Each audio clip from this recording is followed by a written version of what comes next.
আল্লাহ তাআলা কিয়ামতের কঠিন ময়দানে যেদিন স্বামী স্ত্রীকে চিনবে না, স্ত্রী স্বামীকে দেখে পালিয়ে যাবে, বন্ধু বন্ধুরে চিনবে না, পীর সাহেব মুরিদরে চিনবে না, মুরিদ পীর সাহেবরে চিনবে না, দলের কর্মী তার নেতারে চিনবে না, নেতা তার কর্মীরা চিনবে না, বন্ধু বন্ধুরে দেখে পালাবে। এই কঠিন মুহূর্তে সূর্যটা মাথার কাছে চলে আসবে, জমিনটা তামার জমিন হবে, আজকের জমিনের মতো নয়।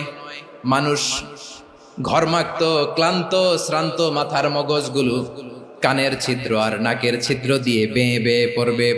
বিশ্বনবী ফরমান, কিয়ামতের ওই কঠিন ময়দানে 7 শ্রেণীর ব্যক্তিকে রব্বুল আলামিন তার আরশের নিচে ছায়া দিবেন। তার মধ্যে প্রথম শ্রেণীর ব্যক্তি হলো ইমামুন আদিল, যে ইনসাফের সাথে বিচার করে, যে জাস্টিস সমাজে সার্ভ করে।